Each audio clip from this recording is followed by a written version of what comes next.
অবশেষে জন্নার গোমর পাশ করলেন একজন ভাই। আজকে আমি আপনাদেরকে প্রমাণ সহকারে দেখাবো, তাই বলছি সম্পূর্ণ ভিডিও জুড়ে আমাদের সাথেই থাকবেন। আসসালামু আলাইকুম, সবাইকে স্বাগত জানাচ্ছি আমাদের নতুন আরেকটি ভিডিওতে। দর্শকবৃন্দ, আশা করছি আপনারা সকলেই ভালো আছেন। দর্শকবৃন্দ, আজকে আমি আপনাদের কেমন একটি ভিডিও দেখাবো যা দেখলে আপনারা অবাক হয়ে যাবেন। তাই বলছি সম্পূর্ণ ভিডিওটি না টেনে দেখবেন। যদি কেউ টেনে টেনে দেখেন তাহলে কিছুই বুঝতে পারবেন না। তো দর্শকবৃন্দ, কথা না বাড়িয়ে ভিডিওতে চলে যাব। তার আগে আপনাদের কাছে ছোট্ট একটি অনুরোধ করব, যারা আমার চ্যানেলটি এখনও সাবস্ক্রাইব করেননি অবশ্যই সাবস্ক্রাইব করে পাশে থাকা বেল আইকনটি বাজিয়ে দিবেন। এর আগেই যারা সাবস্ক্রাইব করেছেন তাদেরকে জানাই অসংখ্য ধন্যবাদ। তাহলে চলুন ভিডিওটি শুরু করা যাক। দর্শকবৃন্দ, শুরুতে আপনাদেরকে ছাত্র অধিকার পরিষদের মশিউর ভাইয়ের একটি বক্তব্য শোনাবো। তিনি মামুনুল হক ও ওনার স্ত্রী জান্নাতারা জন্নাকে নিয়ে কিছু কথা বলেছেন। তো চলুন আমরা সেই ভিডিওটি দেখে আসি, তারপর আপনাদেরকে মামুনুল হকের গুরুত্বপূর্ণ ভিডিওটি দেখাবো। আজকে দেখেন, আল্লামা মামুনুল হককে যে আটক করেছে, মামুনুল হকের একটাই অপরাধ ছিল, তিনি অন্যায়ের সাথে মাথা নত করেননি, তিনি আপোষ করেননি। যার কারণে আজকে আল্লামা মামুনুল হককে এই ধরনের পরিস্থিতি শিকার হতে হলো। তার নিজের বিবাহিত বউ, তিনি যার সেই বিবাহিত বউকে দিয়ে তার বিরুদ্ধে ধর্ষণ মামলা করিয়েছে। অথচ মুরাদ টাকলা আওয়ামী লীগের এমপি মন্ত্রীরা ধর্ষণ করে, তাও কিছু হয় না। আপনার এমপি নাজিমউদ্দিন ময়মনসিংহের এক নারীকে ধর্ষণ করেছিল, কিচ্ছু হয়নি। অথচ আল্লামা মামুনুল হককে আজকে তার বউকে দিয়ে তার নামে ধর্ষণ মামলা দিয়েছে। তো আমরা এই ফেসবুক লাইভের মাধ্যমে, শুধু এই লাইভের মাধ্যমে নয়, আমি এর আগে রাজপথে বিভিন্ন সময়ে বক্তৃতায় বলেছি যে আল্লামা মামুনুল হকের মুক্তি চাই। আমি ফেসবুকে এর আগে অনেকগুলো লাইভ করে আল্লামা মামুনুল হকের মুক্তি চেয়েছি। কিন্তু আমি অত্যন্ত দুঃখের বিষয়, অত্যন্ত পরিতাপের বিষয় যে যাদের আসলে উচিত, যেই মানুষগুলোর উচিত আল্লামা মামুনুল হকের মুক্তি চাওয়া, যারা হচ্ছে এই দেশে ইসলামের কথা বলে, যারা ইসলামের কথা বলে, আমি তো ইসলামের পক্ষে ওয়াজ করে কখনো কোনোদিন এক পয়সা কারো কাছ থেকে নেইনি। অথচ ইসলামের পক্ষে ওয়াজ করে মানুষের পকেট থেকে লক্ষ লক্ষ টাকা পয়সা অনেকে নিচ্ছেন, হাজার হাজার টাকা নিচ্ছেন, হেলিকপ্টারে গিয়ে ওয়াজ করছেন। অথচ যারা এদেশে মনে করে যে আপনার আল্লামা মামুনুল হক ইসলামের পক্ষে, অথচ তাই সেই মামুনুল হকের মুক্তি চেয়ে এখন পর্যন্ত সেই বাটপার গুলো যারা হচ্ছে, তারা ইসলামের যারা নিজেদেরকে ইসলামিক স্কলার মনে করে এবং ওয়াজ করে, বড় বড় কথা বলে, সেই বাটপার গুলো এখন পর্যন্ত আল্লামা মামুনুল হক সহ হেফাজতে ইসলামের নেতাকর্মীদের বিরুদ্ধে, মোদী বিরোধী আন্দোলনে আটক নেতাকর্মীদের বিরুদ্ধে একটা কথাও বলেনি। সেই বাটপার গুলো এখন পর্যন্ত যখন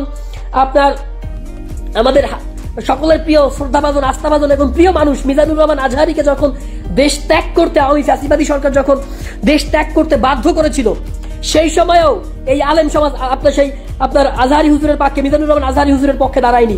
কিছুদিন আগে আমি দেখলাম একবাল বাটপার, তারা হচ্ছে আপনার আবু তোহা আদনান, তিনি বাংলা শিক্ষিত মানুষ, অত্যন্ত ভালো কথা বলেন, পরিচালিত কথা বলেন, কিন্তু তার জনপ্রিয়তা দিন দিন হচ্ছে বৃদ্ধি পাচ্ছিল এবং তার সেই ওয়াজগুলো, তার সেই বক্তব্যগুলো, ইসলামিক আপনার জ্ঞান গর্ভ সেই বক্তৃতাগুলো আপনার মিলিয়ন মিলিয়ন লোক দেখে, কোটি কোটি লোক দেখছিল।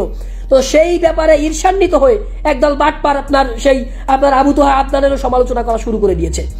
আজকে আপনার পারে না, যারা ওয়াজ করে সেই আলেমরা কোথায়? আজকে সেই আলেমরা পারতো না, আজকে আপনার মিজানুর রহমান আজহারীর পক্ষে দাঁড়াতে পারতো না, আবু তোহা আদনানের পক্ষে দাঁড়াতে পারতো না, তারা পারতো না আজকে আপনার যে আল্লামা মামুনুল হককে গ্রেফতার করেছে তার জন্য একটা মিছিল করতে। যারা নিজেদেরকে ইসলামিক দল মনে করে, যারা মনে করে তারা বাংলাদেশের সব থেকে বড় ইসলামিক দল, তারা অমুক তমুক, সেই দলগুলো কোথায় আসলে? তারা আজকে কোথায়? তারা কেন আল্লামা মামুনুল হকের জন্য আসলে তারা মুক্তির জন্য তারা আন্দোলন করছে না? তারা কেন হচ্ছে আপনার রফিকুল ইসলাম মাদানীর মুক্তির জন্য আন্দোলন করছে না?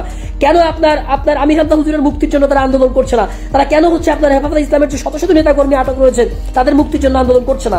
কিংবা যারা মোদী বিরোধী আন্দোলনে আটক হয়েছিলেন, সাধারণ মানুষ যাদের নামে মামলা হয়েছিল, কেন কথা বলছে না? আমার নিজের নামে মোদী বিরোধী আন্দোলনে আমার 3টা মামলা হয়েছিল। মোদী বিরোধী আন্দোলনে সব থেকে বেশি আমার সংগঠনের মধ্যে আমার নামে মামলা হয়েছিল। কই আমার বয়স তো থামাইনি, আমি তো কথা বলেছি, রাজপথে মিছিলে কথা বলেছি, বাস্তবে কথা বলেছি। তো এই হচ্ছে আপনার অবস্থা।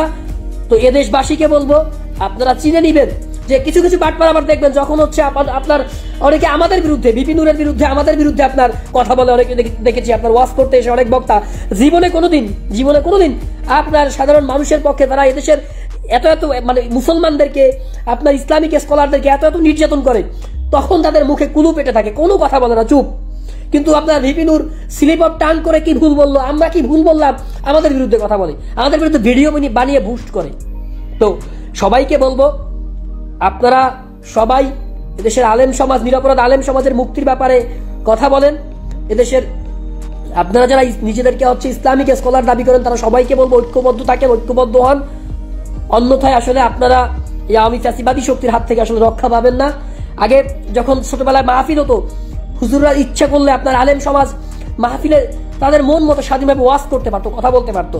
আজকে দেখেন সেই আওয়ামী লীগ আসলে কোথায় নিয়ে গেছে। আজকে মাহফিলে হুজুররা কথা বলতে ভয় পায়, যে কোন কথা বললে আসলে তার বিরুদ্ধে মামলা হয়ে যায়, কোন কথা বললে আপনার ওই মাহফিলের সভাপতি সাহেব, অবশ্যই সভাপতি থাকেন মাহফিলের একজন আওয়ামী লীগের একজন নেতা সভাপতি থাকেন মাহফিলে, তো ওই বাটপার ওই যে দুর্নীতিবাজ সভাপতি বা তিনি হচ্ছেন কোনো এক ওয়ার্ডের নেতা বা আপনার বা অথবা এমপি অথবা হচ্ছে আপনার চেয়ারম্যান বা মেম্বার, কিনা ওই বাটপার আপনার সেই ওয়াজ বন্ধ করে দেয়। তো আজকে আলেমদেরকে কথা বলার আগে আলেমদের ভাবতে হয় যে তারা কোন কথাটি বলবে কোন কথাটি বলবে না।